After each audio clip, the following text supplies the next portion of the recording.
One of the most eccentric artists we ever presented, I think, was Glenn Gould. He performed in the men's gym, the Harmon Gym, and came a week before the program, so he'd have plenty of time to get the piano suited just the way he wanted it. He spent that whole week with his piano tuner from New York, adjusting every key to be just the way he wanted it.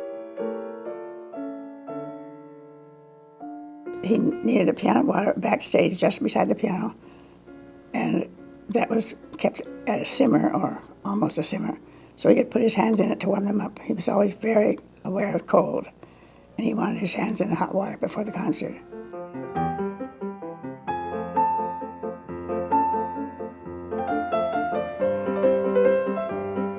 The concert was a great success. And then afterwards, he said he liked the acoustics so much in that hall. This is the men's gym, don't forget. He liked it so much that he'd like to come back and get another concert for us. He was well worth any trouble you had to pay to get him. He just was an outstanding musician, a strange person, but a awfully nice guy.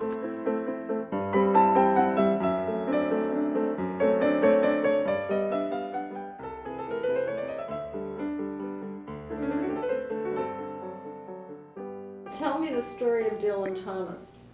You were concerned that he was going to be late. That was sort of his reputation. Yeah, we knew that he had a tendency to drop off in a campus bar or any bar and to visit with people, and he liked the atmosphere. But I was waiting in the hall for him to come in, and I kept calling the police at the entrance of the campus, saying, "Don't you see him yet?" And they said, "We'll tell you when he comes, we'll tell you, but he's not here yet." Finally, maybe half an hour to an hour after the starting time, he did come, and he went up to the podium and took out his notes and started reading poetry. And it was magnificent, just wonderful. Everybody was so pleased, and nobody was angry, as far as I knew, that he was late and kept them waiting a long time, because it really was a marvelous production.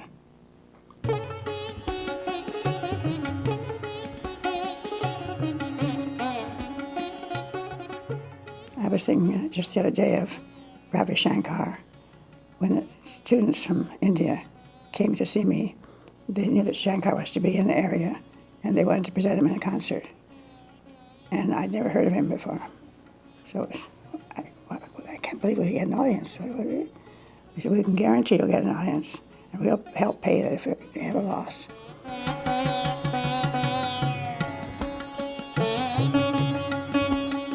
The students were quite right. There was a big public that knew about them that I had not been aware of at all myself. And he was a big hit. We had people coming out from all areas trying to crowd into that little room. And one of the other women in my office and I were trying to keep them out because it was packed already. And we stood out there pushing on the doors and keeping people out. It was just a terrible process. But it was a lesson to me that we certainly didn't have all the hold on any particular area, that there are a lot of people around who need to be heard.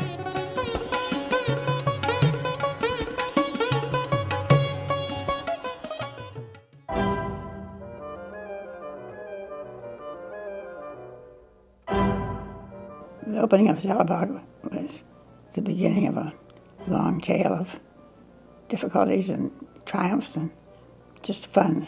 A great beginning for a lot of people, both audiences and artists.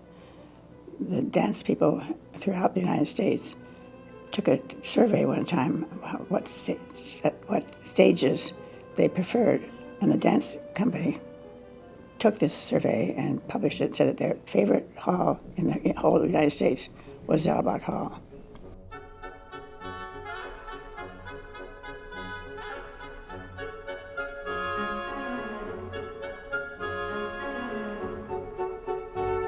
The Trocaderos were organized by a man that I knew who had been a student at Cal when I was a student.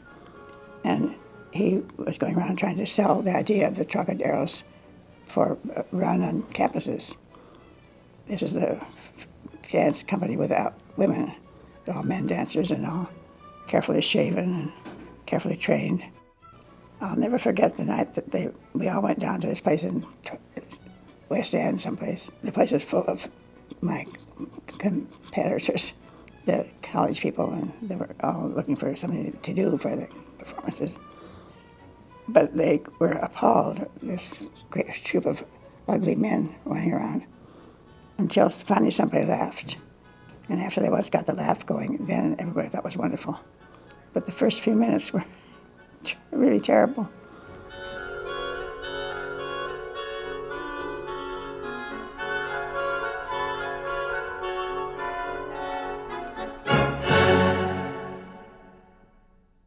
Overall, you'd say you had a pretty good time in your 35 years here? I think I had a very good time. Yeah, I would never complain about it. I was exhausted an awful lot of the time, but I certainly wouldn't complain about it. As a job, it's a great job.